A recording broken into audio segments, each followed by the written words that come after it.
So essentially, so you add,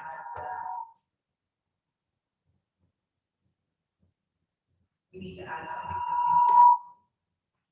to the so we need to, because our procedure we need to have.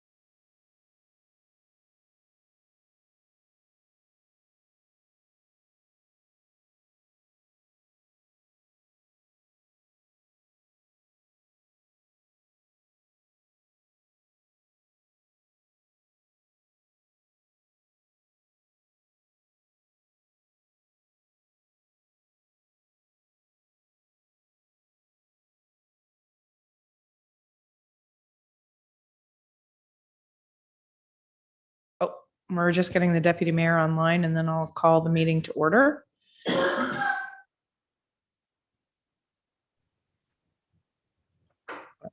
I think it's connected to the audio.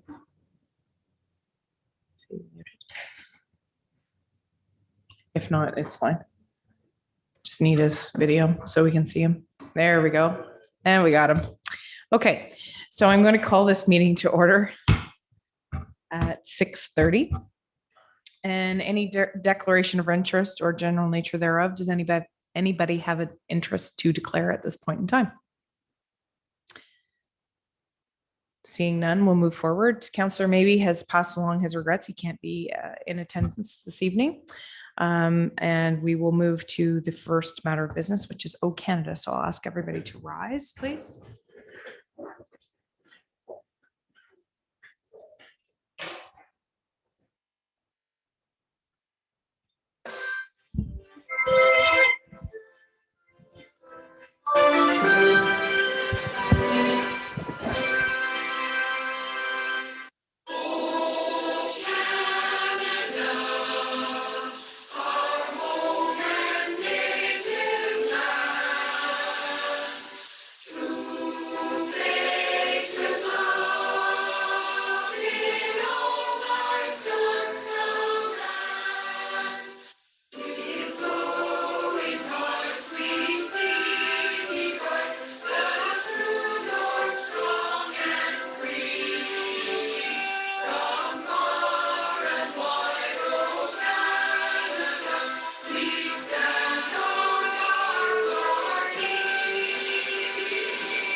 Please be seated.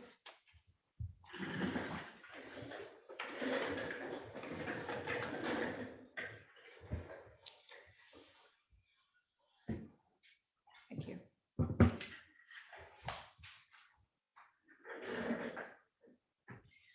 Okay, so we'll move forward with the agenda. First thing on the agenda is the suspension of procedural bylaw to allow for public input that council approves. The suspension of section 6.02A of the procedural bylaw, allowing for public input at the July 12th, 2021 council meeting. And further that the suspension expires with the aforementioned council meeting. And that motion is made by Councillor Fody and seconded by Councillor Jameson. Oh, no, sorry, it wasn't. I apologize. So I'm going to reread the motion. I was missing a part.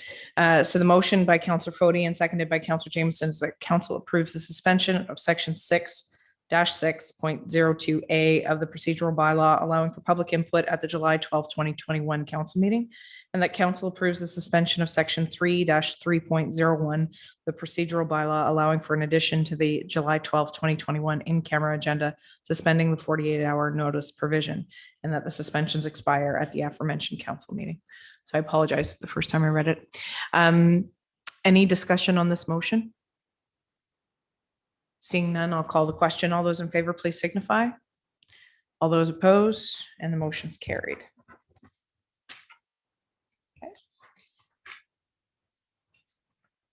Okay. And the next motion on the floor is moved by Councillor Jameson. Councillor Jameson and seconded by Councillor Foti, that the May 10th, 2021 public meeting and the Planning Act meeting minutes, June 14th, 2021 council meeting minutes, June 28th, 2021 special meeting minutes be adopted as circulated, and that the May 19th, 2021 EDC meeting minutes and the May 25th, 2021 Committee of Adjustment meeting minutes be received and filed. Any discussion on these minutes as presented? Any errors or omissions? Seeing none, I'll call the question. All those in favor? All those opposed? And the motion is carried. Thank you.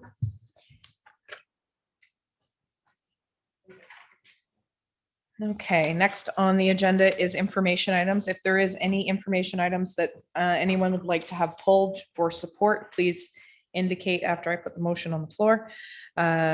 Motion is made by Councillor Jameson and seconded by Councillor Foti that the information items be received and filed.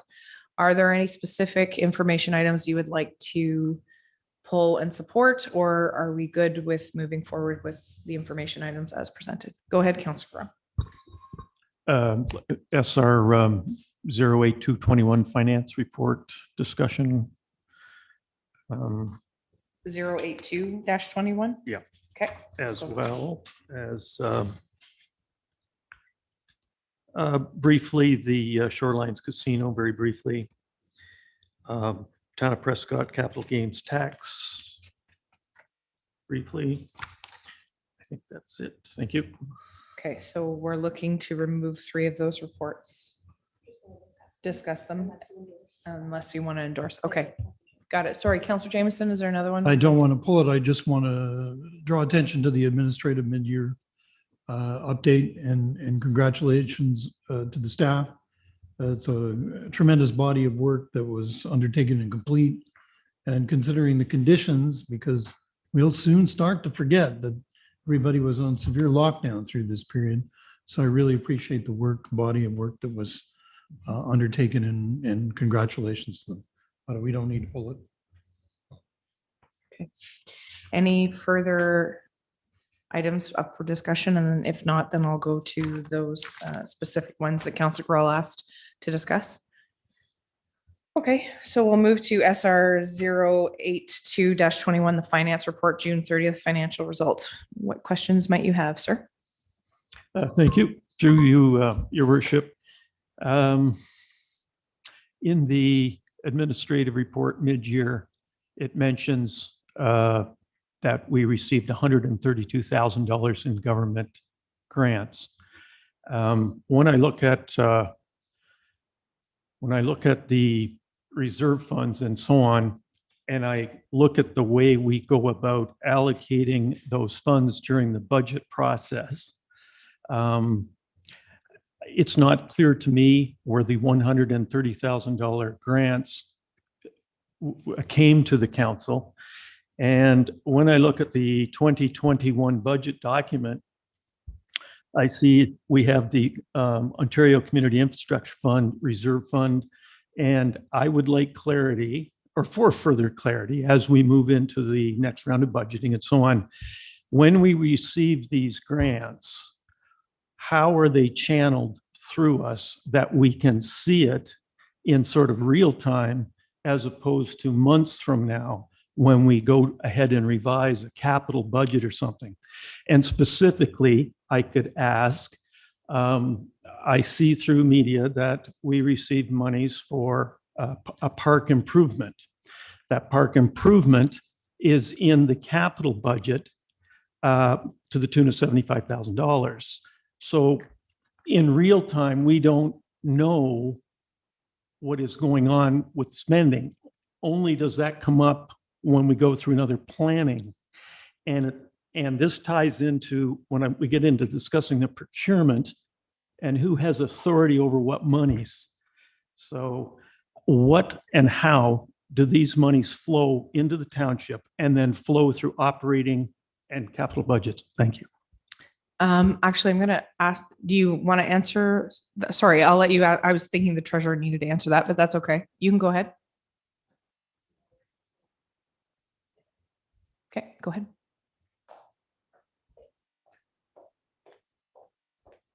Thank you, and through you, your worship.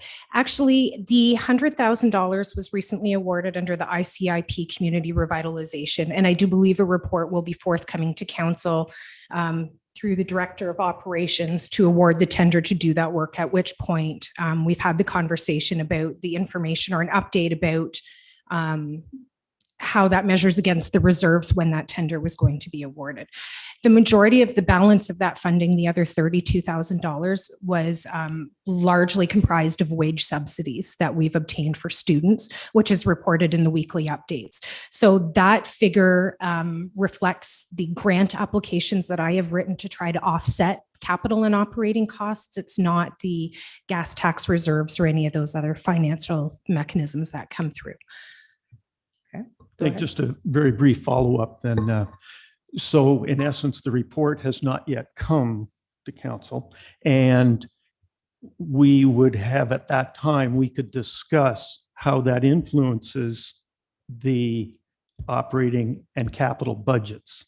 In other words, things need to get moved around in there because they hang out in there all year, those allocations. And I refer to the procurement policy coming up later in this discussion, where it says department heads have discretion over all of that money that is in those departments, where in essence, it's shifted because we receive grant money. So there's this lag, this built-in lag that is challenging for me as a counselor, as someone who is charged with oversight and so on, that I would just feel comfortable if these issues were addressed so that I could simply say, well done, thank you very much, and sleep well. Thank you. Absolutely. Thank you. And through you, your worship, perhaps that's something we can discuss at senior management in terms of, or something that I can take into consideration in terms of more regular reporting on grants that we've received that perhaps lessen impact on budget. That's a good point. I have the treasurer who would like to make a comment.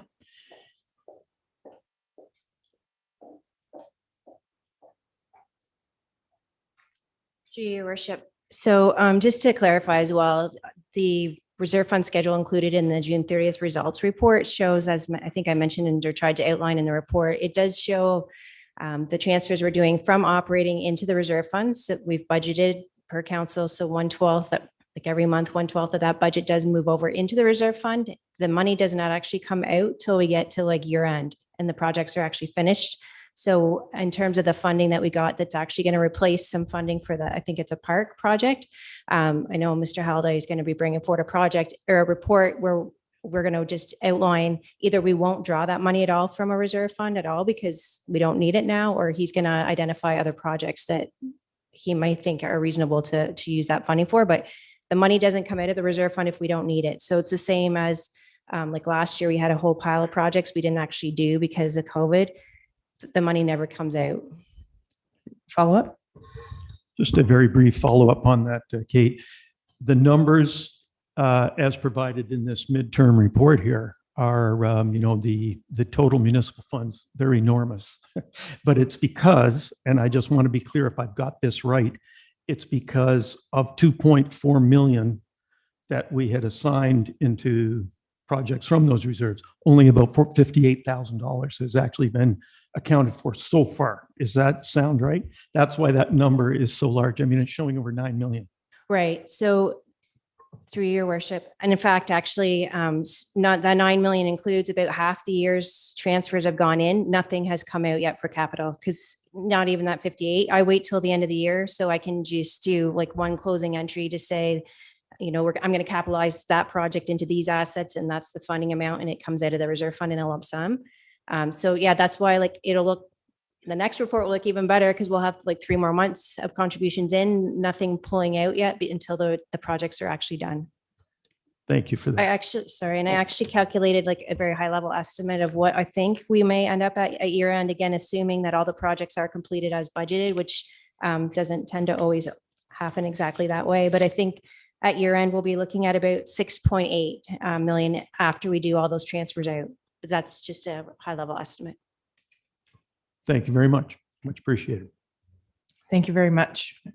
I think all of council appreciates that clarity and even the estimation. I realize it's just an estimation, but in reserve funds, but it's a good feeling knowing that the reserve funds are becoming a bit more healthy and provide further funding for more capital projects, which will continue to come down the pipe and probably not any cheaper than they were before. So Councillor Foti, you have a question? Thank you, Your Worship. Yes, I do. When we're on this grant money, are these grants announced after the money is in our hands, or is it a time lag afterward? Sure. I can actually probably answer it for all intents and purposes. We were made aware that we would likely receive the funding for the ICIP probably a month and a half or so before, but until the official written document got to us, we couldn't officially make the announcement. And that's when the official announcement was made. And really, it's kind of like being told the check's in the mail. And until the check actually comes with the signature on it, we're not in a position to announce it. Thank you. And that is the clarity I was looking for. I didn't perceive there'd be an announcement until you had your hands around that check, but thank you for that clarity. Further comments in regards to this particular report that is up for discussion? I too would like to thank the finance staff along with the other senior managers for keeping things moving in a timely fashion and our budget's on track.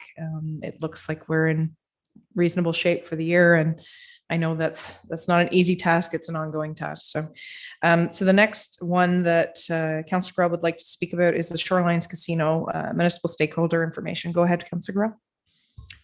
Thank you, Your Worship. I really just wanted to make the public aware, I guess, through these documents which were provided to us from Shorelines Casino and the Great Canadian Gaming. And it outlines a couple of things that leap out at you, and it's how much money that they do indeed contribute both to Ontario and specifically our township, and the impact that the COVID issue has had on them and the employment. It's an interesting read. It's not something we generated, it was given to us, but I still think the public, they often have a lot of misconceptions about the casino funds, et cetera, and it's outlined fairly consistently there. And again, taking for granted that they are the ones who prepared it. I just wanted it on the agenda for public consumption. Thank you. Thank you, Councillor Grell. Are there any other comments or questions in regards to that particular information item? Go ahead, Deputy Mayor. Thank you, Your Worship. And the common misconception is there's OLG and there's Shorelines Casino. OLG is the government, basically. Shorelines is the new owner. So the money funnels through Shorelines to OLG to us. So yeah, they're back in business, I think, as of now or the next couple of days, but definitely not to what they were before. So I'm just glad that a lot of people are getting their jobs back. Yeah. And just to bookend that, we're happy to see that the phase-in allows them to reopen. They're just like any other business in our municipality. Without the people, they don't run, and they've been severely limited for an extra long period of time. But make no mistake that those funds that we have historically relied on, obviously we would love to see them come back online, because it'll make things much easier on a capital project point of view. But more importantly, our residents who are employed by that corporation that have been off for many, many months. And we're hopeful that that they can get back up and running full tilt, and then we'll get back to semi-normalcy. And those transfer payments resume, and we can continue to fund our capital projects, which was what the funds were intended for originally. So thank you for bringing that up. And then lastly, the resolution support for Town of Prescott capital gains tax on a primary residence. Yeah, thank you. Your Worship, I believe that I'd ask the clerk to prepare a resolution in support of that. And it's straight up, it's capital gains are pretty sacrosanct for primary residences for all of us. So I can't imagine not supporting that. I have no further comment. Go ahead. Okay, so just in speaking with, through you, sorry, Madam Mayor, the Director of Community and Business Services, one of the reports that were slated for information is actually an action item. So if Councillor Jameson and Fody are amenable to this amended resolution, it will say that information items be received and filed, but with the exception of Councillor Gorell's Town of Prescott resolution and SR 09221 municipal modernization funding intake, and then we'll consider those two motions after. Yes. But Councillor Jameson and Fody, if you're amenable to that. Because the modernization funding requires action direction from the council. Yeah. Because it's additional funding that was allocated from the province. So you're okay with that? And Councillor Jameson, are you okay with pulling those to having? So because the administration report, sorry, SR-09221 Community Business Services Report Municipal Modernization Program Intake 2. It requires an action on it. So we're pulling it along with Councillor Gorell's resolution support for the Town of Prescott so that we can give direction to the council or to the management to go forward. Okay. So I'll finish the motion that's on. No, I'm reading this one. I'm rereading it here. So I apologize. Thank you, Madam Clerk. Moved by Councillor Jameson, seconded by Councillor Fody, that information items be received and filed with the exception of resolution support requests received from the Town of Prescott regarding capital gains tax on primary residences, as well as Community and Business Services Report SR-092-21 Municipal Modernization Funding Intake 2. Any discussion on the motion? Seeing none, I'll call the question. All those in favor, please signify. All those opposed, and we're carried. So the next motion that's on the floor is the motion to endorse the Town of Prescott, moved by Councillor Fody, seconded by Councillor Jameson, that the request for resolution support received from the Town of Prescott regarding capital gains tax on primary residences hereby be endorsed, and that a copy of the endorsement be sent to the Honorable Justin Trudeau, Prime Minister, and the Honorable Doug Ford, Premier of Ontario, MP Michael Barrett, MPP Steve Clark, Minister of Municipal Affairs and Housing, and the Association of Municipalities of Ontario. Any discussion on this motion? I think it's pretty self-explanatory. So all those in favor, please signify. All those opposed, and we're carried. I need a mover and a seconder for this motion that council approve the Community and Business Services Report SR-092-21 for the release of a request for proposal for a service delivered review to be funded through the Municipal Modernization Program. Mover and seconder, Councillor Olkey. Seconder, Councillor Jameson. And motion is on the floor and up for discussion. Any clarification or questions in regards to the funding that has been received by the township? I think, again, it's fairly well-written report letting us know what's going to happen. So getting an additional amount of funds certainly is not anything to sneeze at. So thank you for that. All those in favor of the motion at hand, please signify. All those opposed, and we're carried. Thank you. Okay, now we have a long one, so I'm going to take a deep breath. Excuse me. This is under unfinished business. Moved by Councillor Jameson, seconded by Councillor Fody. Whereas the French Public School Board for our region, Conseil des Écoles Publique de l'Ontario has imposed a development charge of $300 to $333 per new residential unit built in the township of Leeds in the Thousand Islands. And whereas the township has expressed its concern with this change and lack of consultation and outreach throughout this process, whereas the township has only 58 out of 9,658 eligible electors that support this board, and whereas there are only 9 students currently enrolled in the school board from the township, and whereas there are no schools from the board in all of Leeds County, and these funds are designated to pay for a school in the city of Kingston, and whereas the township is of the opinion that the school board has failed to adequately communicate its intentions locally, now therefore be it resolved that the council of the corporation of the township of Leeds in the Thousand Islands hereby calls on Minister of Education, Honorable Steve Lecce, to rescind the approval of the development charge as they are a clear overreach of the principal growth paying for local services. And further, that the minister initiate a review of the legislation that allows school boards to this opportunity to tax those that receive limited or no benefit of the implementation of development charges. And further, that this resolution be forwarded to Roma, Leeds County municipalities, and Honorable MPP Steve Clark. Okay, it's on the floor. Any discussion on this? Go ahead. Fully supportive of the motion, and I would ask the planning department, when I looked and saw the mid-year review, the planning applications are significant and the dollar value and so on. And I also think there were some 40-odd outstanding to be determined permits. I'm sure not all of those are for homes, but does this mean that moving forward that we are collecting this money?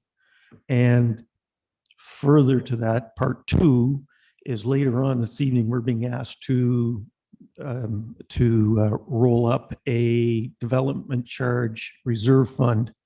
And so if indeed we are collecting that money, should it go into that development charge reserve fund? Should we maintain it? Those are sort of 2 questions there. Thank you. Go ahead, Director. Thank you, through you. So the mid-year report notes that we have 40, at that point in time that those numbers were pulled together, we had 40 applications that were currently pending being issued. We reviewed all of our files last week once the development charge bylaw was in effect, and there were applications for 12 new residential homes that had not yet been issued or approved. So in response to that, we sent an email out to each of those individuals to let them know that this new charge was in effect, provided them with all of the information regarding the charge and the contact information at the school board who they could deal with any questions that they had. Just with respect to the development charges fund, that there's a report later on, that fund was containing development charges from a previous township development charge bylaw. So these funds that we receive will be remitted back to the school board. We won't be holding them in a reserve fund. Thank you for that clarification. Any further comment in regards to the motion that's on the floor? I think it goes without saying that none of us are very happy about this. We've discussed it at length previously. I know the staff have been somewhat frustrated with the lack of, notice as well as involvement, and the other affected municipalities are putting forward, I believe, the similar motion. So there'll be a number of us going forward with this type of information, imploring the Minister of Education to rethink this decision and the ability to make this decision going forward as well. So with that, I will call the question. All those in favor, please signify. All those opposed, and the motion is carried. Thank you.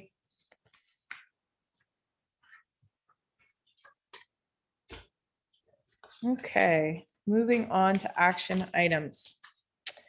SR-08421 Administrative Report, New Procurement Policy in the, oh, sorry.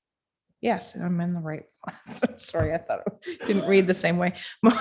Moved by Councillor Fody, seconded by Councillor Jameson, that the 3 readings and final passage be granted to bylaw number 21-39, being a bylaw to establish a procurement policy.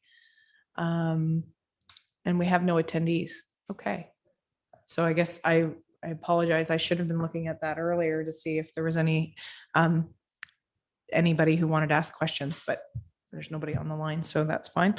Procurement policy. Gentlemen, any comments, questions, queries, suggestions, revisions? If not, I'll have the CAO come forward and, oh, Brock, I apologize. Sorry, Brock, go ahead. Like just reading it over, it's an excellent document for sure. It is meaty and there are some significant changes. So just generally speaking, for my clarity as a member of council and with certain oversights, particularly toward operating and capital budgets, on page 8 says, the inclusion of any item in a department's operating budget or capital budget shall confer department head the authority to incur such expenditures.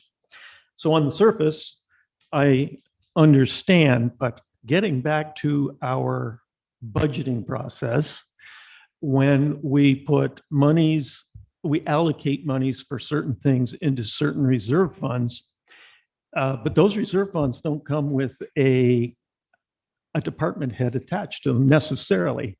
So I guess I would feel more comfortable. I could quote a couple of examples here where significant amounts of monies were put into certain reserve funds on the capital side. But in actual fact, when it comes operationally speaking, that money is going to be in a whole nother department. And I know it's sort of a bit of a hangover from our process, if you will, the way we were allocating monies. But that sort of statement here seems a bit contrary to where some of that money is currently lying. And as an example, I'll put it out there. There's $500,000 sitting in recreation and culture for the Ivy League dock. So in my humble opinion, it would be better suited to be in the capital infrastructure monies. And I know at the time that came to this budget, no one was naive. The question was asked, why would we put that money in a reserve fund, allocate it to recreation and culture? And the answer basically was, it won't matter. Well, going forward, these things will matter, apparently. And I'm just looking for the checks and balances as council. And I know that's a bit wordy. The other area, and one that is well beyond, it's trade agreements. So I saw some basic threshold levels there for trade agreements. Some of them we go beyond, and I was just wondering, how do we handle that? Is that straightforward? Is it something that we need to be overly concerned about? Is it hard to be in compliance with it? Those are my two basic questions. Thank you. Go ahead. Thank you, Your Worship, and through you to Councillor Gorell. The check in the procurement policy is that we're not spending money unless it's been approved through the budget process by council. So which bucket it is, I'll let Director Tyndall talk about the example that you have. But the important thing from a control perspective is that we have no authority to spend any money unless it's been approved through the budgetary cycle by council. So keep that in place. I'll let Director Tyndall talk about the reserve fund, and then I'll come back and talk about trade agreements. Through your worship. So through the budget process, there's kind of a couple different things that you're approving, right? So we're approving the total operating budget, which does impact the tax rate. So based on that, that's what we have to spend through operating. And then the capital budget, we also approve those envelope of capital works that we're going to intend to complete that year. And then also the funding that's associated with those capital projects. So all the operating is basically funded through the tax rate, except where we have identified it's coming also from a reserve, like a special projects reserve. So council, in effect, through the annual budget process, is approving where we're actually pulling the money from to fund each of the items we're spending, whether it's operating through taxes or through reserve, or capital, which is typically through a reserve, because the practice in this municipality is we flow all of our money through reserves and then pull them out to fund capital projects. So through the budget process, we have identified all of those projects and all those reserve funds. And to your point, there is some maybe clarity that could be added to the reserve fund policy, which I'm actually looking at right now, because sometimes departments don't align exactly with how the reserve funds are set up. And then you have projects like a pier or a dock. Well, is that capital or infrastructure? Is that recreation asset? Well, is it part of the roadway that's connecting to this? And again, that really it's up to council's discretion of how you see fit in spending those monies. So if you decided you wanted it to come from the recreation, or you decided you wanted to come from the capital, that would totally be up to council's discretion as well. When we get the asset management plan and we have a better idea of what we're going to need, then we can start to align what's in those reserve funds with what the capital spend is needed over the next 5, 10, 15 years. And then we can start trying to make sure that the reserve funds match to what's in the asset management plan. And I actually have set up a meeting with Director Holiday next week, because I'm thinking when we bring forward the reserve fund policy that needs to have a couple corrections, that maybe those reserve funds should actually better match the way we've set up the assets in citywide. And that might add clarity to that too. Councillor Guerrero? So really just a pretty easy follow-up. So to transfer monies to, for instance, use my example, to transfer the responsibility of, say, an Ivy League pier with that amount of money, and it probably is more apt to be in the capital infrastructure. Is it, I mean, I know it's the money, it's just a paper shuffle in a sense, but those are the sorts of things that do come before council. Is that correct? That's correct, your worship. So I don't take any money out of any reserve funds unless it's been approved in the budget or it's approved through a council report, through a council resolution. And I would assume that through a staff report, you would come to us if it was necessary and so on. Is that? Yeah, I always, if there's anything I'm funding through a reserve fund that I haven't actually specifically outlined in the budget, then I'll come back to council. I think, like, for example, we had $16,000 in IT costs, like last year, that I came and asked to take the money out of the IT reserve to do that. Okay, thank you very much. I think that Clarifies. I'll sleep better. So CAO is coming back to talk to you about the trade stuff. Yes. Trade agreements.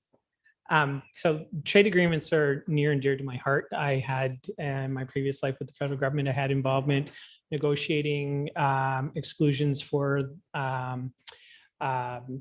certain circumstances under CETA, the Canada European Union Comprehensive Economic Trade Agreement.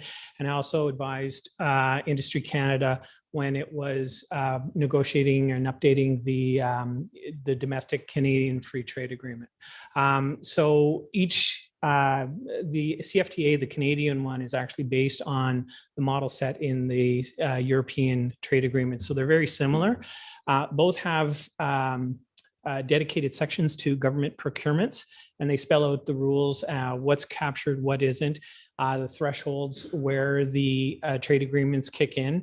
So under CFTA, for example, goods and services over $105,000, you have to comply with the trade agreement. So the provisions are basically spelling out what information you need to post, what's acceptable for posting as far as public goes. And normally it's through a public government procurement website like Merck's or Bid and Go. We use Bid and Go here in the township. The type of information you have to provide, how you report it, how you have to post public notices on the websites when you award a contract.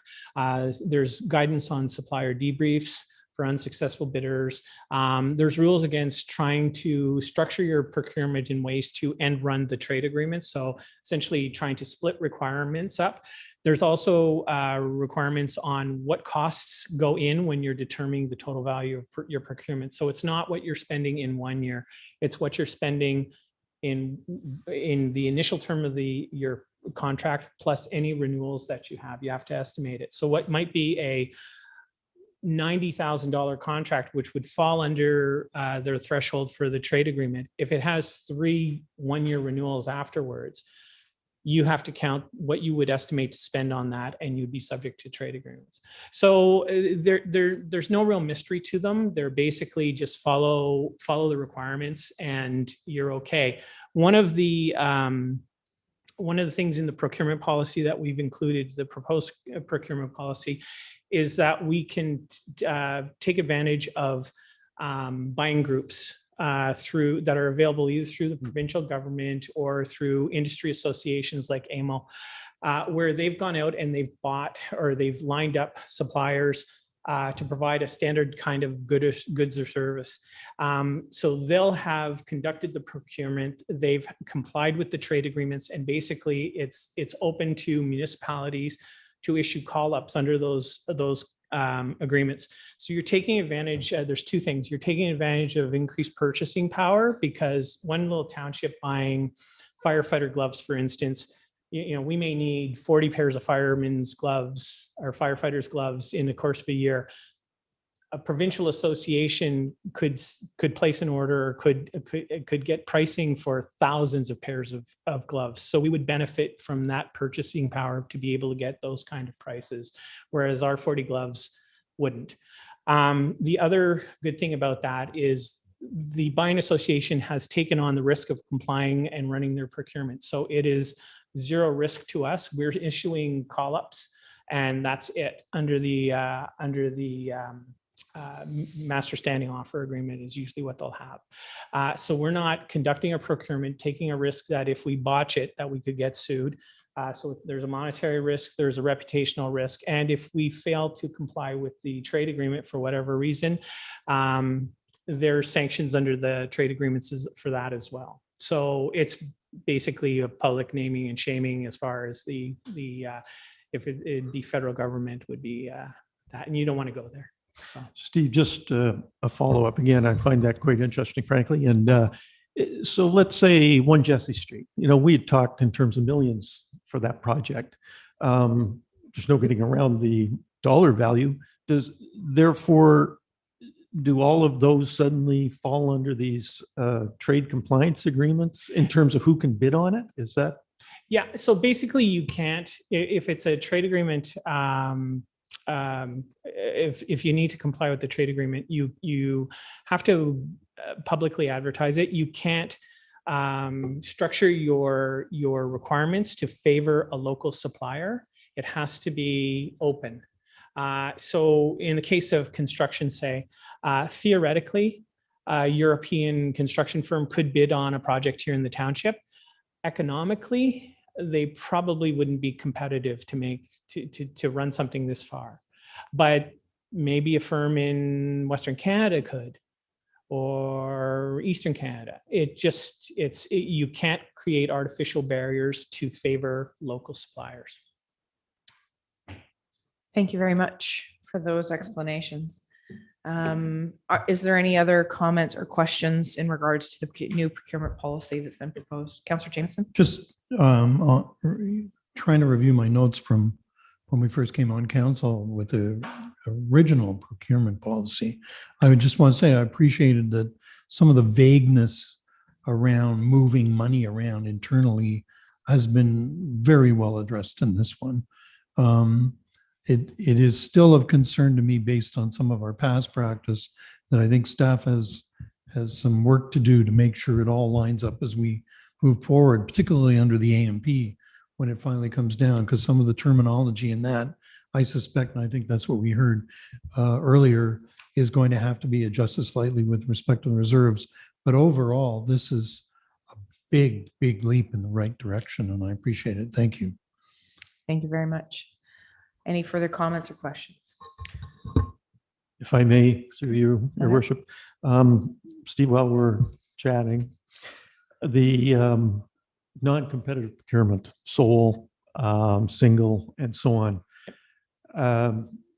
Under reporting, at the end, it says, just for clarity and your thoughts on it, I read that a report will come back to council for this sort of issue. And I would like to feel, and I'd like this council to feel confident that there is good reporting and that you're quite happy and quite satisfied with the sole sourcing and so on, the way it's written and what it's meant to accomplish. Thank you. Thank you, Your Worship, through you. The sole sourcing, it mirrors available, not exactly, but it follows the guidance in the trade agreements as to what's available, what's allowable under sole sourcing. There is a catch-all for me under the sole sourcing where I could in a particular case approve a sole source. The reporting requirement says where I have done that, I will come before council at its next regular meeting and explain myself as to why I have done this. It's meant to, you can't catch every example of when you may need a sole source. So this is meant to be an extraordinary way for us to be able to sole source a contract. It's not going to be every council meeting, there's going to be the CAO's corner telling you what I've sole sourced since the last meeting. It's an extraordinary measure and it's not to be taken lightly, and I'll make sure staff respect that. But it just provides where I do it. It requires me to come before council and explain so that council is kept abreast of something that hasn't met the listed sole sources that we have in the policy, and where I've thought it's worthwhile doing this. I foresee it in a very rare instance and where there is a need for urgency where we have to do something. So I will limit the use of it for sure. Any further comments in regards to the procurement policy?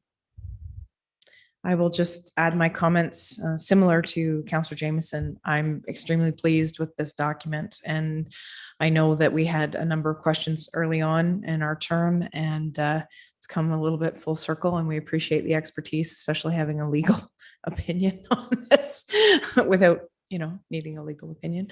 And there we go. We saved a bunch of money right there. So the procurement policy will serve us well going forward and ensure that we've dot every I and cross every T. I'll let you have the last word.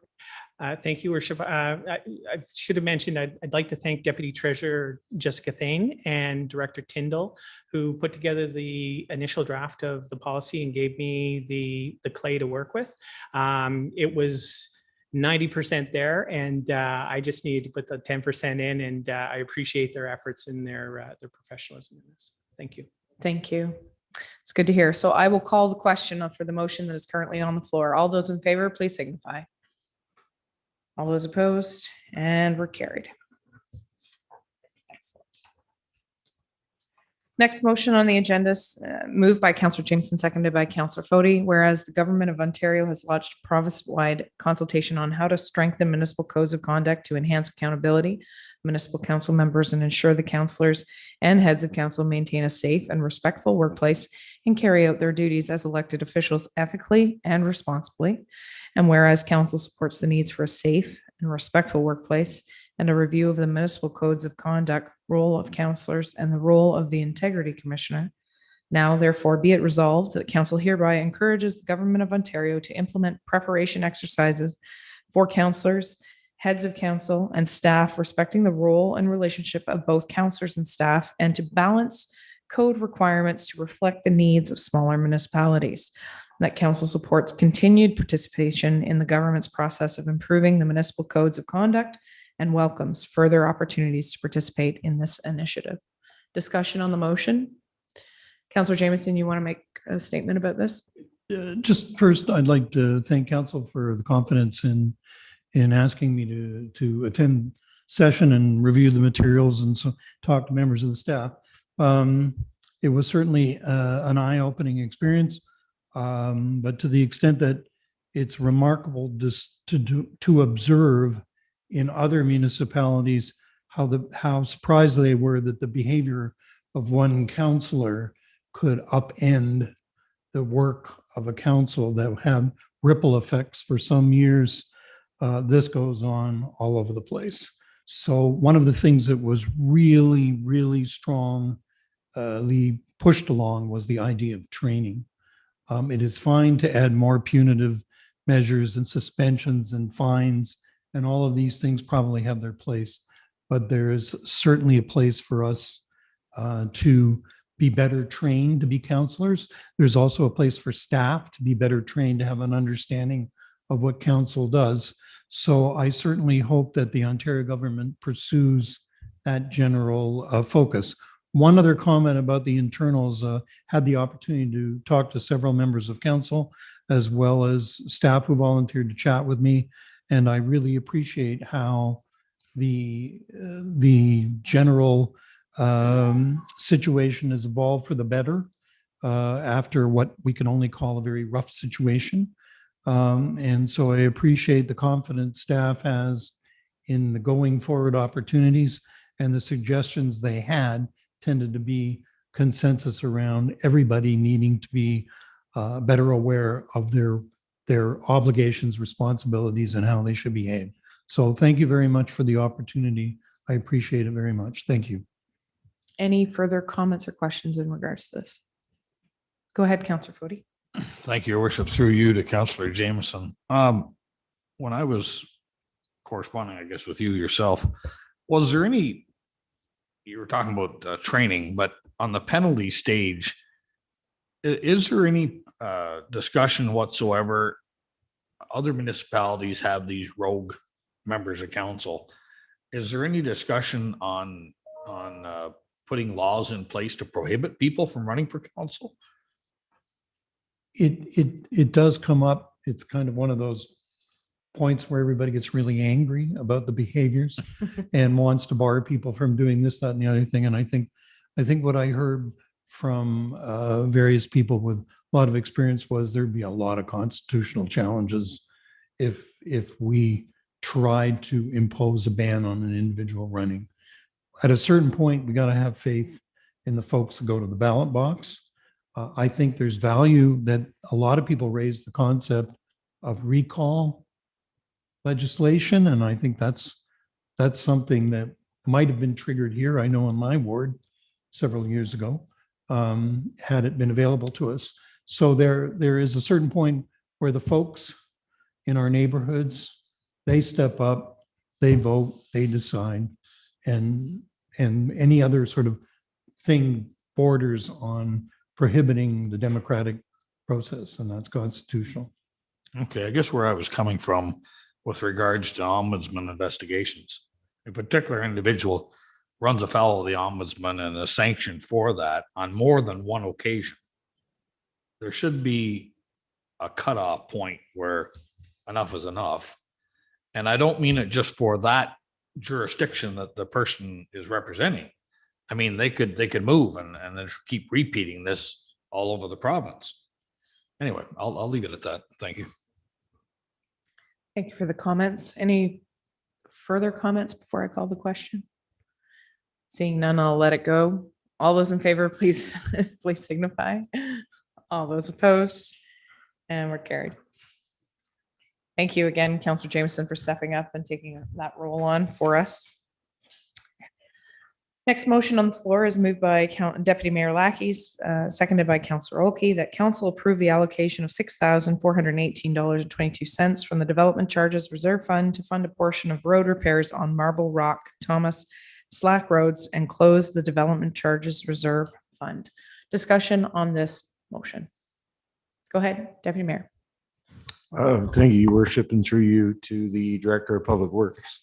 What type of work are we doing? Because all of these roads were pretty new. Thomas Road was redone entirely. We've done which road? Marble Rock, I think we've done 3 times. Slacks Road, I'm not sure. So I'm just wondering what type of work we're doing. It's on all the time. You're good. Through Your Worship. Actually, I need to take this off. The work that we're doing on Marble Rock and Slack and Thomas is what's already been approved for the unplanned road repairs. Dig outs of soft spots in the road and preparation for seal coats. So we had some soft spots on Thomas, which we've completed now. They've been dug out and they're ready for surface treatment. The ones on Slack have been dug out and they've been paved back in, so they're good. And then we're scheduled to do the repairs on Marble Rock and the soft spots within the next 3 weeks and have those completed in about the next month and a half. So Go ahead. So I guess my question is that we do the road prep before they come in and do the service streets. So again, are we doing the correct work on these roads? I would like to think so. We're removing the granular from the surface and digging down to put a proper base underneath the road.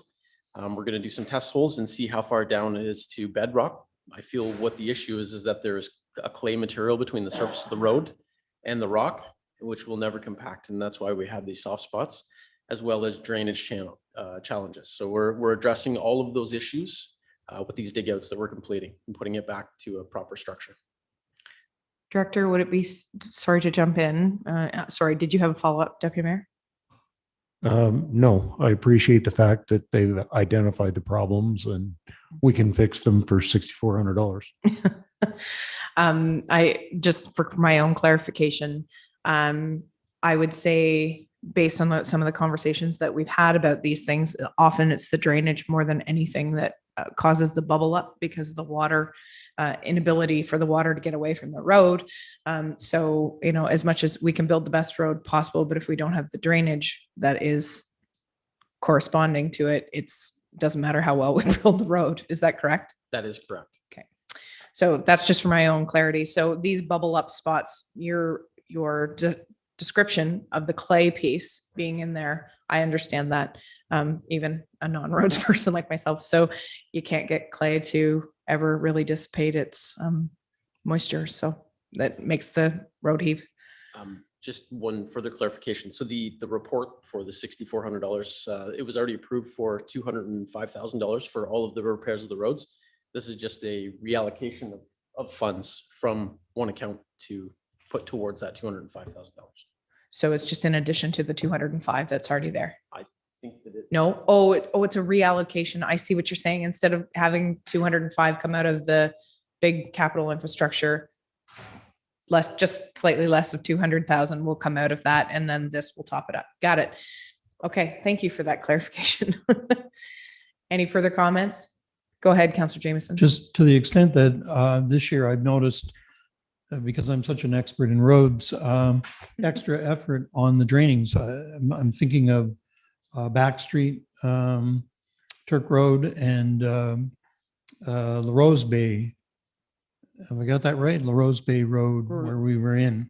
Just the way the shoulders are being treated is clearly there is a plan to make sure that they're draining properly, and I was really pleased to see that on 2 or 3 roads that are just simply rivers at certain points of the year. So I appreciate that change in approach. Thank you. Okay, seeing no other comments or concerns, then I will call the question. All those in favor, please signify. All those opposed, and we're carried.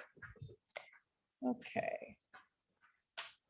Next motion on the floor, moved by Deputy Mayor Lackey, seconded by Councillor Olkey, that council approve in accordance with 39(1) of the Drainage Act, a 1-year extension for Robinson Consultants to complete engineers' reports on the Smith Bulger Drain and branches, Poldevart Webster Drain, Creek Road Drain, and branches to the Jones Municipal Drain, and that the council approve in accordance with 39(1) of the Drainage Act, a 1-year extension for McIntosh and Perry Consulting Engineers to complete engineers' report on the Allen Drain, Beerman Drain, and the Pierce Blasco Municipal Drain.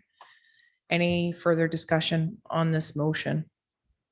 Go ahead, Deputy Mayor, and then I'll have Councillor Groh. Thank you, Your Worship. We just had a brief conversation about drainage on roads. So this is actually probably ties in and is maybe more important. Well, I think it's more about the fact that they're comprehensive reports and we have deadlines with, and I'm sure the director can speak to that, which is why they're asking for this extension. Would you like to speak to that, or Director Halliday? Thank you, through your worship. There are deadlines with the process of completing the reports, the engineers' reports with municipal drains. Obviously, there have been some delays as a result of COVID and some, staffing challenges as well. So we have the consultants back online now. They're starting to produce the reports at a high frequency. So for the draft reports, they're submitted right now from the one consultant to the Conservation Authority and MECP. And we're just waiting for their feedback as well. And then we have to put it out for the public input of the people that own the property. There's a whole process that has to be followed before it comes through to council for final endorsement. So we want to continue to push with this, and we are obligated to extend. We have to be it has to be extended in order for us to continue with this process. Thank you. Councilor Guerrero? Thank you. Through you, Your Worship. Dave, some of the best attended meetings I've come to are these drainage meetings, people being concerned, the impact and so on. So does this 1-year extension, do we need to be in touch with the residents, or is everyone just coasting, hoping it all goes away? How do we deal with that as a township with the residents? Because again, those meetings were full. Yep. Thanks. Through Your Worship, there is a process for the public engagement. It's something that we have to do with this process. So as we go forward and we get the feedback from the regulatory agencies, then we'll put it out to the public as well, so that if they have any concerns or questions, we can make those revisions, and then we put it back to the regulatory bodies again for their input, and then it comes to it. Yes, in the Drainage Act, there is a laid out process that we have to follow with this.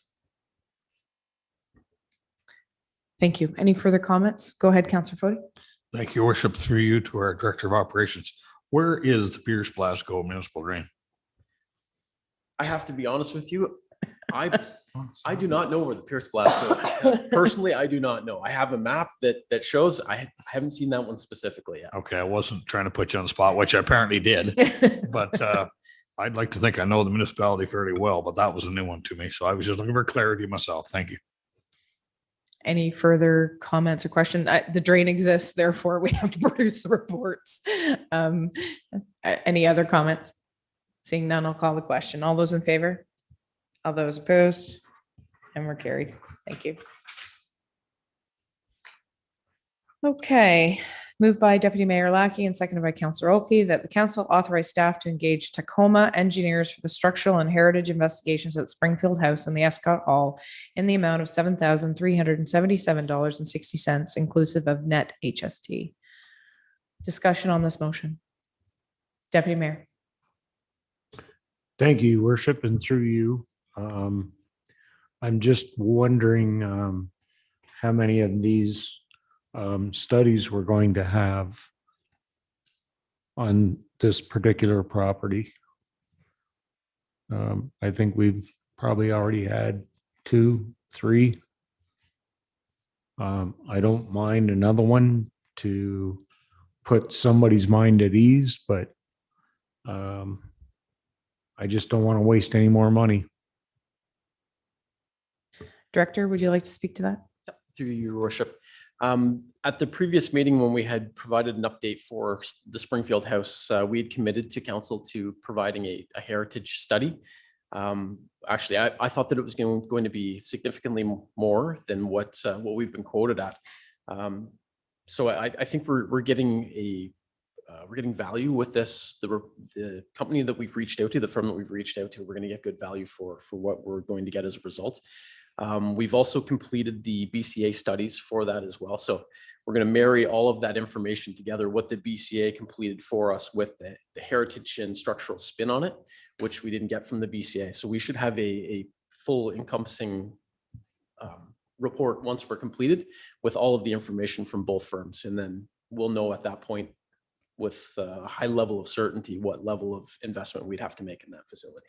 And for our viewers at home, BCA stands for? Sorry, Building Condition Assessment. Thank you.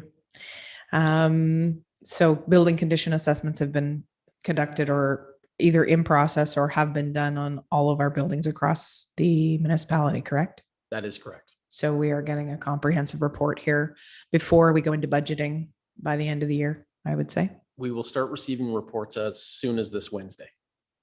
So we will have a very clear view of a current status of our buildings across the municipality, not just this particular group of buildings. But can you remind us why this heritage, I think it's self-explanatory, but the structural and heritage piece of why this is additional information is being requested? I believe when we brought the report previously, it was the report about the closure of the facility and the next steps. We had an estimate from WGD back in 2016 where they estimated that the cost for both facilities was somewhere around the neighborhood of $950,000.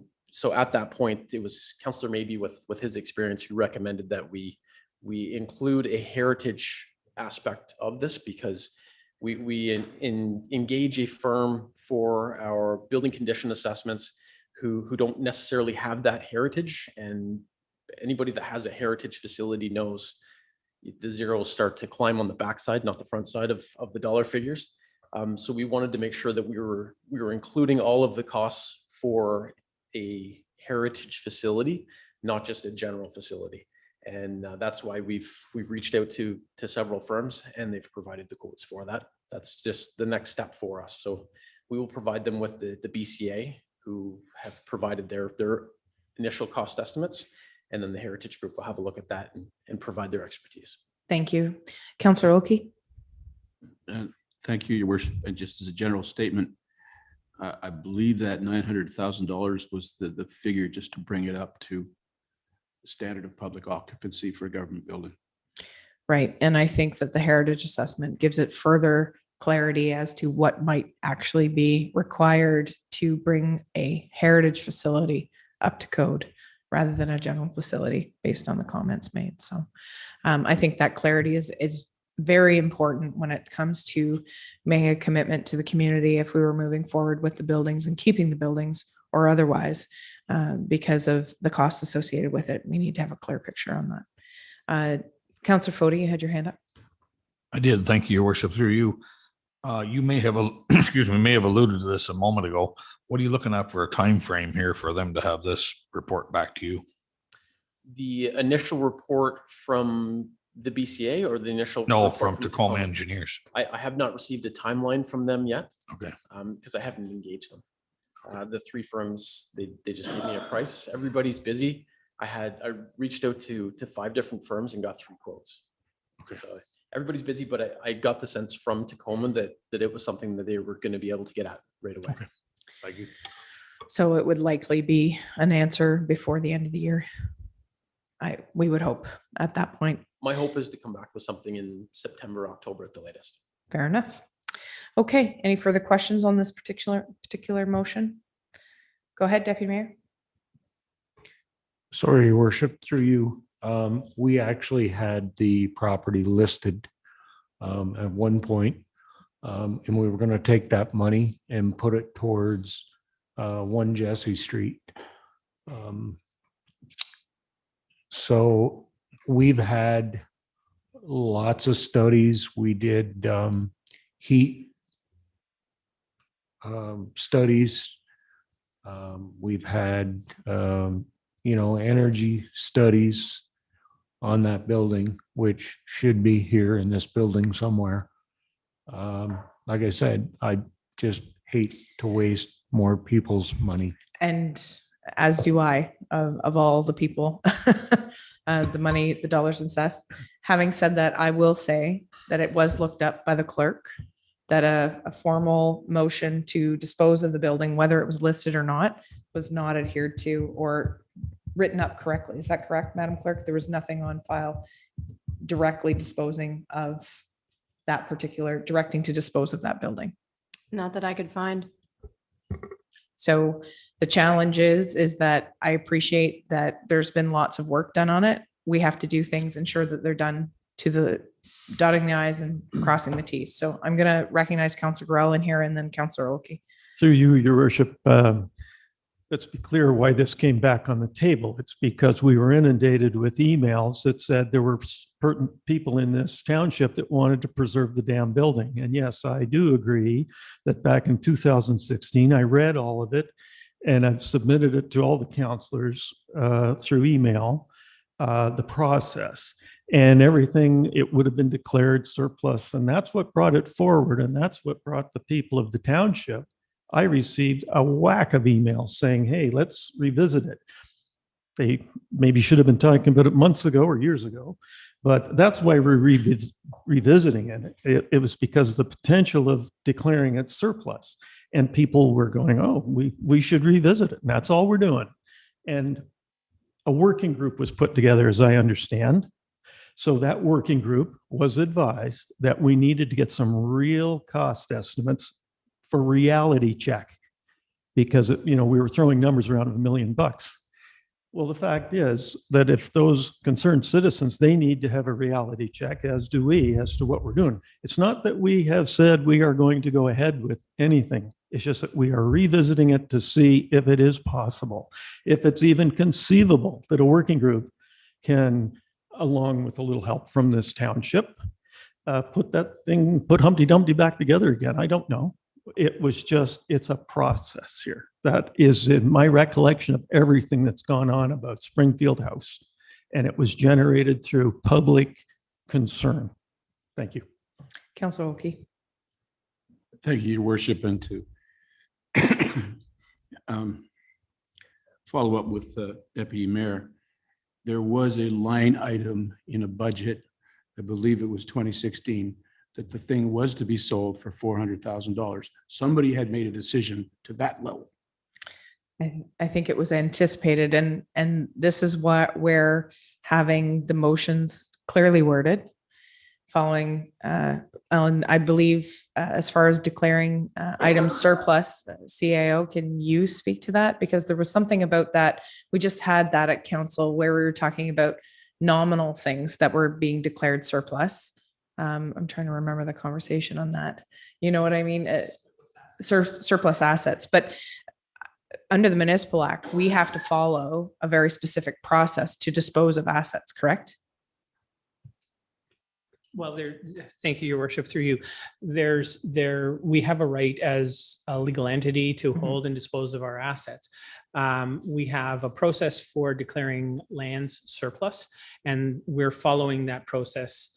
It's not that, and we were very clear at the start of this. This was the step that we had to take to start the conversation with the reports, the studies, and so on, and engaging with the working group on first moving out the archives. Because it wasn't just that the public was interested in the buildings and they were asking questions. The buildings had deteriorated to a state where they were unsafe for people to be in there. So we closed the buildings, and now we're dealing with where do we put the archives? How do we move that? And we've got a group of people who are kindly working on that with us and dedicating their time. Whatever's going to happen with the building, as Councillor Gorell has pointed out, we need to be able to base a decision on facts. And if, as much as people love Springfield House and it's a beautiful property and it should be preserved, it may not be within our financial capabilities to do that. If we declare the property surplus, one of the options are maybe the Friends of Springfield House can step up and buy it for a nominal fee and start their fundraising. But I think we owe them a duty to say, well, are they dealing with a $1 million problem, or are they dealing with a $3 million problem?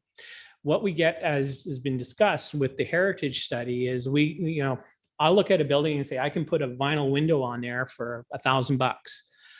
But a heritage person will look at it and go, you can't do that. It has to be designed this way or that way. And I wish Councillor Maybe was here, because this is what he lives and breathes every day.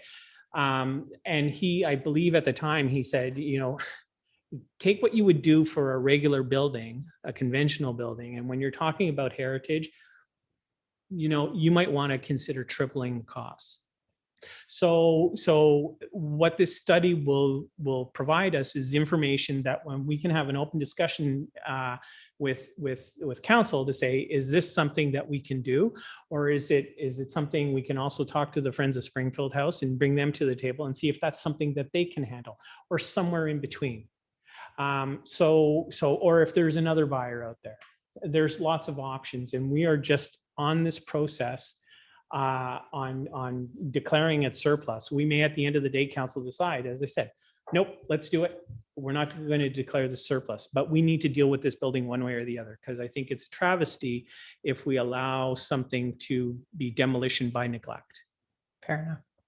I think the reason I'm asking for that further clarification to you, Deputy Mayor Lackey, and no disrespect to previous councils who thought in that moment they were disposing of the asset or declaring it surplus. If the minutes don't reflect the direction that that's the case, then we have to sort of start all over again. And that's where we're at. We're trying to make sure that we're not leaving any stone unturned, that we could be challenged, because if we didn't do it properly, the Friends of Springfield House could come and say, you dispose of that asset and you didn't have clear direction from council. Because that's what we've had to do, is to go back through the minutes. And even though it was potentially put in there as income coming forward, or to go back into a capital reserve after the sale of the property, it wasn't actually actioned and directly put forward in a motion, even though your memory serves you. And I'm not disputing your memory, but unfortunately the minutes don't match. So, and we have to do it the way that we have to do it. Otherwise we're putting ourselves at risk. So the motion that is on the floor is for the structural and heritage investigations at the Springfield House by Tacoma Engineers for the $7,377.60, inclusive of the net HST. Any further discussion on the motion? Seeing none, we'll call the question. All those in favor? All those opposed? And the motion is carried.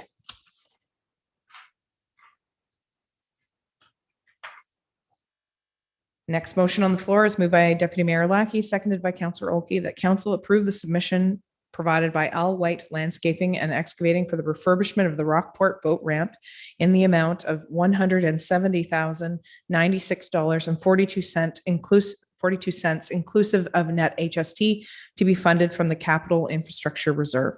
Discussion on the motion. Go ahead, Deputy Mayor. Thank you, Your Worship. To the director. Is there going to be a sort of a dock provided down there as well as fixing the ramp? A dock had not been included, sorry, through your worship, a dock had not been included as part of the original tender. With the addendum that we just put out, we included the head wall for a future dock, and then we can budget for a dock in 2022 to be added onto it. Okay. Thank you. Thank you. Any further comment, or Councillor Fody? Thank you, Your Worship. Timeline, what are we looking at here with this tender? Do you know? The tender, the hope is that we're going to get past the peak season and allow for boats to be pulled out from the commercial marinas and then complete this project afterwards. So this year? It will be this year. Yep. It's going to be somewhere around September, October when the fall drawdown happens, so that we're dealing with the least amount of water, and we're also not dealing with the commercial marinas pulling boats out. Thank you. And a guesstimation of timeline to complete the actual job to do it? The timeline that we've set in the tender is completion by the end of October. Excuse me, I meant How long is it gonna completion. be? How long is the I'm time sorry. frame? I anticipate this will be somewhere between a 1 week and 2 week project. Is that all? Okay, thank you. How exciting is this? This is, if we did nothing else as council, we saw this through. Sorry, maybe I spoke too soon, Councillor Jameson. I fully support moving ahead with this. I just want council to take note of the $170,000 bill, because even if we spend that, we still won't have any control over our boat ramps, which is going to be discussed in the next item. So hang on to that $170,000 figure, please. Thank you. Oh, I'm like looking at it going, what are you talking? Oh, now I know what you're talking about. I apologize. We're on this motion. We're going to stick to this motion. Thank you, Councillor Jameson. We're sticking to the Rockport boat ramp at this point. Councillor Grow. I just wanted to thank our current Director of Operations for reaching out to the people who use commercially and people who are better apt at design elements to bring this forward. It's been very complicated, but you have got the job done, and I appreciate it a great deal. Thank you. I actually want to thank the marinas for reaching out to us. Without their involvement, I wouldn't have known how much the water fluctuated on the St. Lawrence. As a result, the concern that they had was that we would have had about 8 inches of water at the end of the boat ramp with our initial design. So we made the changes required to be able to accommodate the low water levels. That's great. Thank you. And before I call the question on that, I too will thank those who reached out to me and were willing to put forward. I know it was somewhat frustrating because of the tender document had already gone out, but it's been indicated that a number of other boat ramps in the general vicinity have been built, which are now disintegrating because they were not built long enough, and they really aren't holding up because of the not being built correctly. So the additional information has made things, I think, hopeful. I'm hopeful that our boat ramp will last much longer than some of the other boat ramps in the area that weren't built quite as long a ways out as this one will be. So, and I thank the director for his ability to pivot on the issue very quickly so that we didn't miss the opportunity. And while it might cost us slightly more now, hopefully in the long run, it will not. So thank you. So I'll call the question on the motion at hand. All those in favor? All those opposed? And we're carried. Now, Councillor Jameson, hold yourself together. Moved by Deputy Mayor Lackey, seconded by Councillor Gorell, that council directs staff to negotiate an agreement with Renegade Bass Tour regarding the 2021 fishing tournament in Sealy's Bay, and that council directs staff to develop a special events policy for council's consideration. Comments, questions, queries? Deputy Mayor, Councillor Fody. Thank you, Your Worship, and through you. With this agreement, I do understand how they operate, and it's always first one to the best fishing hole. So I understand the concerns because they're out there doing 85 miles an hour within probably 10 feet of the end of your dock. So there's got to be Marshals. Yeah, there's got to be some marshals, some rules. You know what? If they get out in the channel, great. But Fair enough. Point taken. Councillor Fody. Thank you, Your Worship. What time frame are we looking at for this particular tournament, Councillor I Jameson? believe it's September 11th, September 12th. Is it? Yeah, there is a tournament happening in Sealy's Bay this weekend, which is not the Renegade tournament. It's a different tournament. But this particular tournament has historically had some challenges that need to be addressed, and that was why it was brought forward to council's purview. But I think not to circumvent the conversation, but to underline the second part of this motion, and that council directs staff to develop a special events policy for council's consideration. This coming to our attention, there's lots of things that come to our attention because residents call us and say, we have a concern, we have, we're really upset about whatever it may be, but it's taking one particular instance and understanding where this might happen in some other instance. And if we put a policy in place that provides some guidance, it makes it a lot easier to deal with the next occurrence. So, Councillor Olkey. Thank you, Your Worship. And to your point, this is sort of comes across as Sealy's Bay centric. Sealy's Bay is rather well organized internally, as we all know. The same sentiments exist in Lyndhurst. Absolutely. And if anything, it's more extreme in Lyndhurst because of where the boat ramps are. It's much more confined. Mm-hmm. The shorelines are a little more sensitive even. And I heard comments that 47 of these huge fishing boats in that Lyndhurst Creek is like about 42 too many. And it is kind of a rough and tumble thing to get them all in the water at once, and sometimes not well supervised. So, Councillor Fody, you had a comment to make? Thank you, Your Worship. I agree with what your reflection was with the second paragraph, the special events policy. There's a lot of things likely they're going to surface because of this that are not maybe fishing derby related, and perhaps dialogue through our township staff with any event. There's ways to welcome people in and get a little piece of the action. I mean, these fishing derbies, there's big money behind these, big money. And, with little dialogue, perhaps we could bring some of where do they hold their special evening? Where are these prizes given out?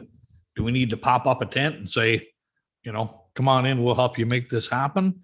We've got facilities here in our township that'd be glad to welcome them into a catered dinner and whatnot, rather than have them decide that they're going to come here and fish and go outside our township to celebrate it. So I think by setting up a special events committee, I think we're right on target here. Thank you.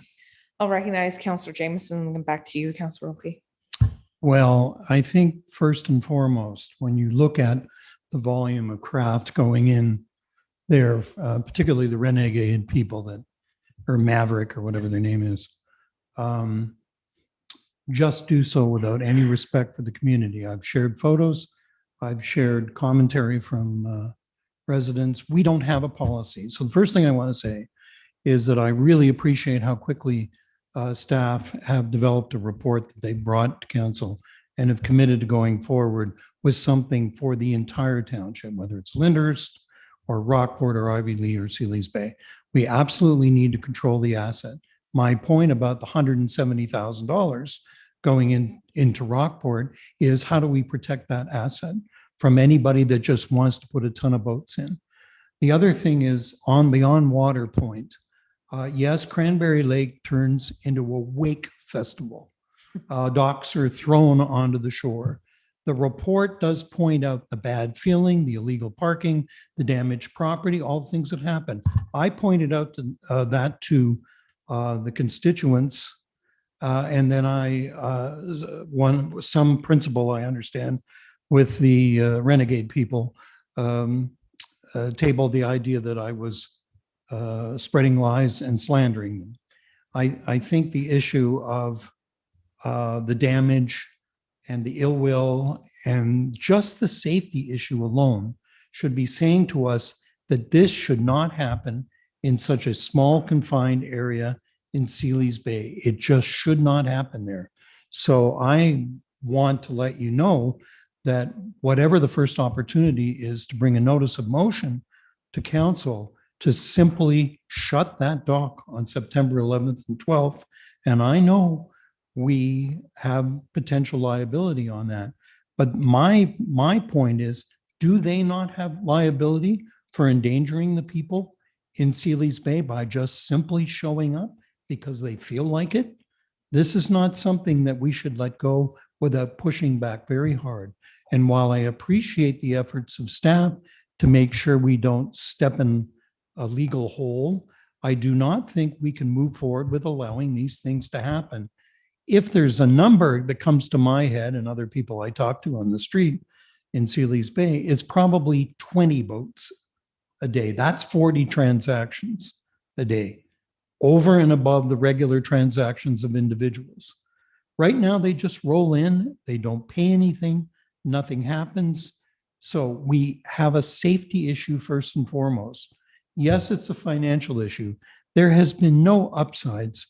The last time around, we walked around and we discovered it was 2020, 19 or 20. I think it was 300. 20, would it? Were they there in Yeah, 2020 during the pandemic? 20. They Yeah, were. it was Okay. about $300. A couple of ice cream cones, a couple of beer at Perry's, which is now closed, some chocolate over at Ridgeway, maybe $300. It is not a driver for local economy. If we were to say to Wings and or Fisherman's Hardware and or Sunny Acres, pull it all together and let's start our own derby in our own community, that's potentially an economic generator. It's gentler at the beginning because you have fewer people. That's true, but it also has a potential to create business for the businesses in the community. On that basis, I can tell you the Sealy's Bay folks would get behind the local businesses to push those derbies. And it's really speaking Councillor Fode's point. But in the short term, this kind of traffic in Sealy's Bay is dangerous. And that is how we should be looking at this, not as the economics, not as the money, not as the business. It is a safety issue, and that's what we need to act upon, and we need to act upon it now. Thank you. Go ahead, Councillor Olkey. Thank you, Your Worship, and I take all the points my esteemed colleague from the balcony has mentioned, and I'm in heated agreement with him. I would point out, though, that there are differences between the firms that do this. There are civilized people and there are uncivilized people in the world. I'd also point out that, full disclosure, member of the Ontario Federations of Anglers and Hunters, these people are a disgrace when they behave that way and would be seen that way by the wider sporting community. But I agree with the idea of our own local initiatives. And I'd say that we've seen those at a low level in Lyndhurst. There's 2 per year they run. There's one fathers and sons sort of things, or parents and children. And then there's a winter one, introduce people to ice fishing. Low key, very civilized. We've supported it. Fire department's been there. Game wardens have been there explaining things, volunteers. That could be expanded to a more commercial thing, but it is the art of the possible, as you allude to. And I think our staff also have some insights into this, and perhaps might be useful to speak to Ms. Goodman at this time. I'll recognize Councillor Burrell first. Thank you, and through you, Your Worship. What we're looking at here is direct staff to negotiate an agreement for 2021. We are currently mid-July. August is a challenging month for us here. So what I've been hearing is essentially that Sealy's Bay is not suitable for that large an event.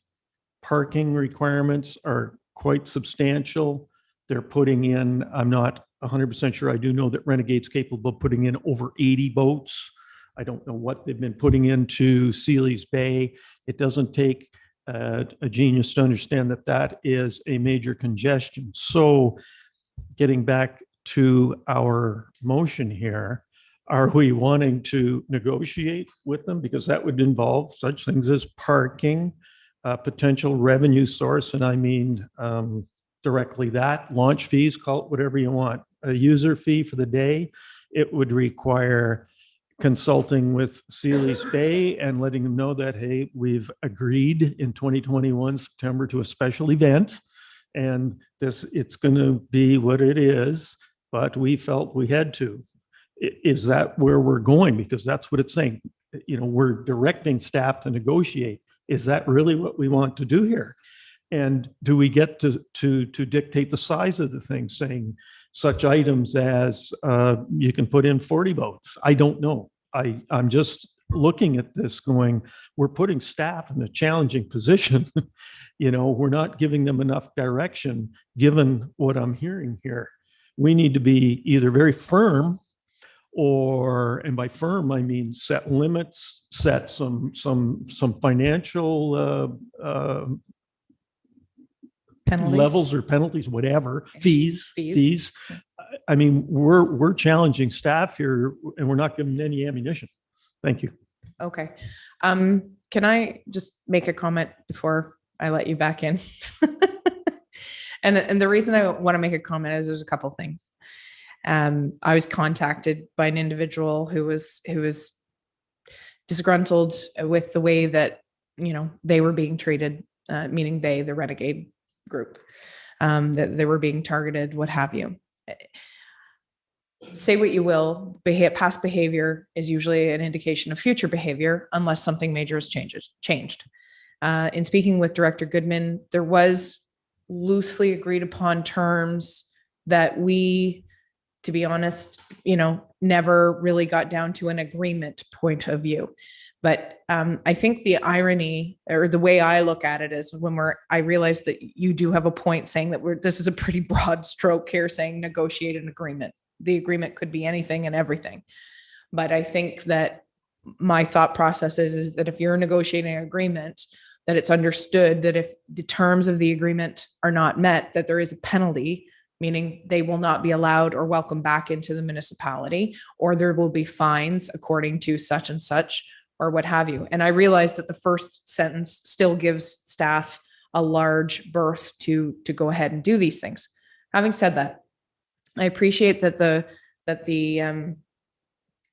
ad hoc walk around town to see what sort of business has been generated, and that maybe it doesn't generate a whole lot. Maybe that's because there hasn't been involvement from the municipality locally, or the Chamber of Commerce, or. So there's ways that we could help get more people going to more local businesses.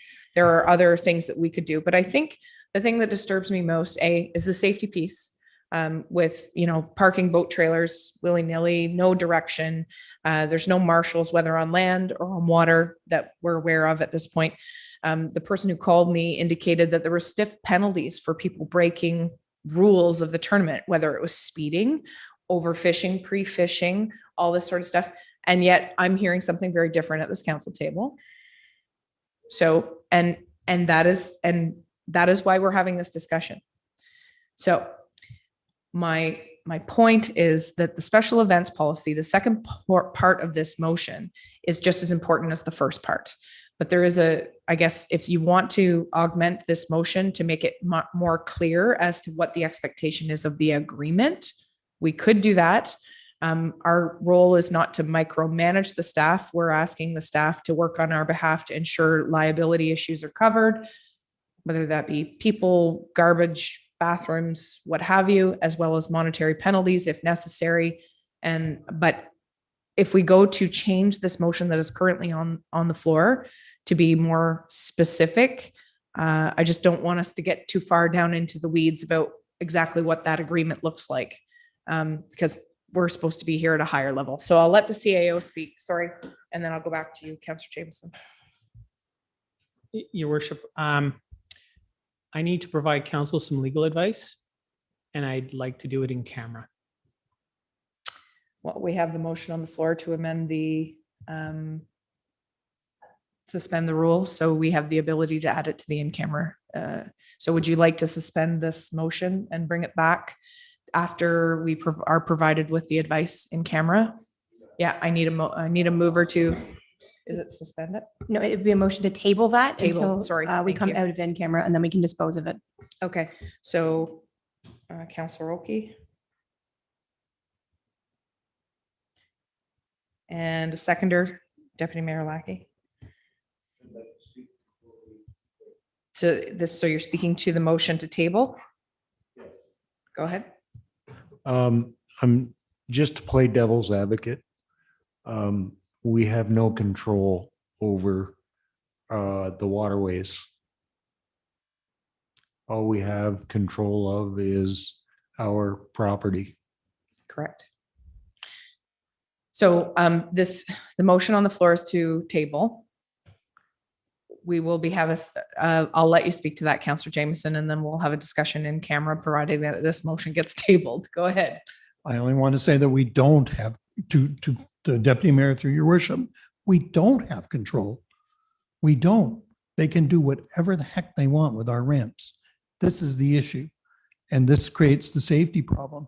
Now, I just want to say I'm perfectly willing to go on camera and hear what I know is the reasonable approach.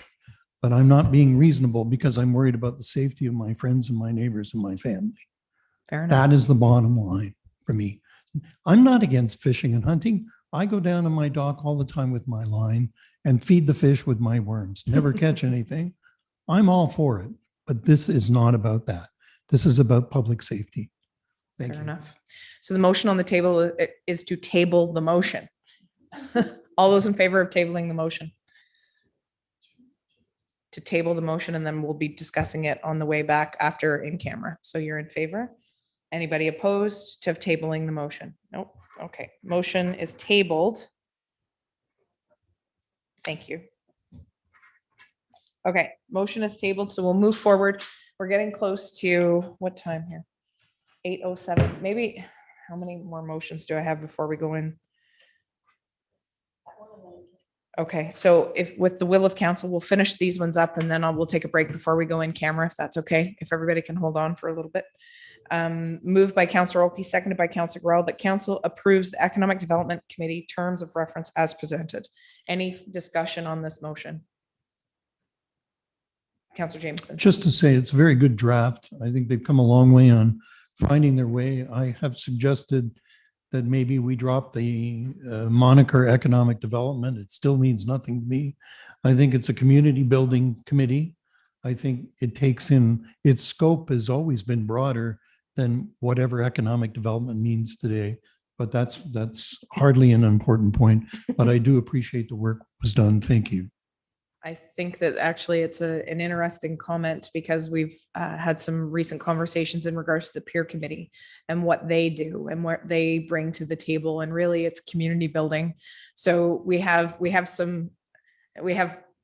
people with the same sort of goals working towards this in the same lane, and maybe we're making things more difficult than they need to be. And that we could look at not combining the committees, but combine their work so that they're in the same lane together and not duplicating in way, shape, or form. So any further comments in regards to the terms of reference? Seeing none, I'll call the question. All those in favor?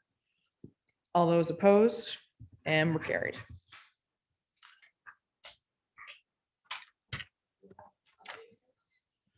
Mayor's update. I'll make this extremely quick.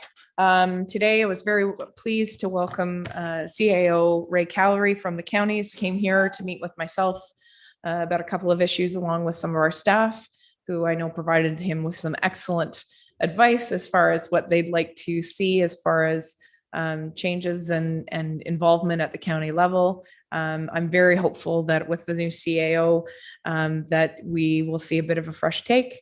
And I know that they have a number of projects at county that require a lot of elbow grease and sleeves being rolled up, and this guy is not afraid to do so, and happy to stand shoulder to shoulder with the senior managers. So I'm very pleased and very hopeful that we're going to see some changes here at the county over the next couple of years in a very positive vein. I was also pleased to attend my first true, I think it felt like the first true gathering for Jane and Kathy DeGraff out at Sealy's Bay.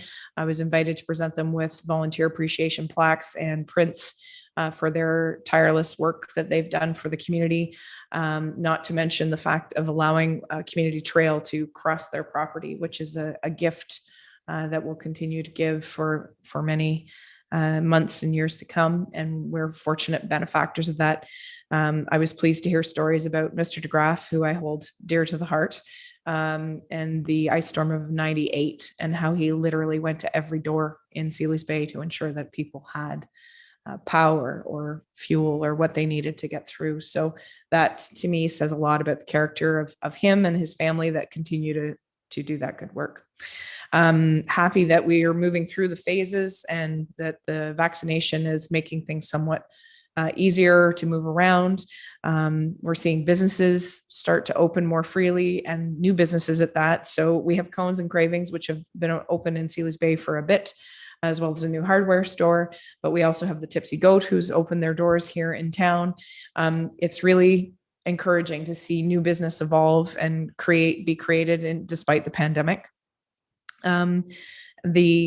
The other thing, there was a CTV video coverage of TV coverage of both Gananoque and the township, our joint efforts for the Red Grant, where we have storefronts, signage in storefronts, see yourself here, and encouraging people to look at opening businesses in our hamlets and our villages and the town of Gananoque, and it's working, and we're getting press. And I was extremely proud of our staff who were interviewed, along with some of our business owners that put a very positive spin on the area.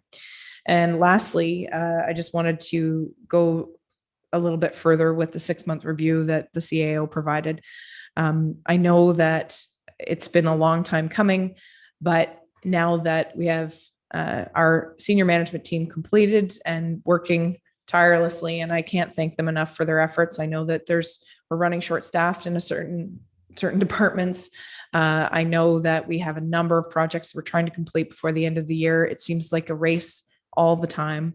I know that summertime, the hope is to have some vacation, and I do hope that our senior managers do get some rest, because I have a feeling that as soon as September hits and we get back into the budget cycle, we'll be right back where we started.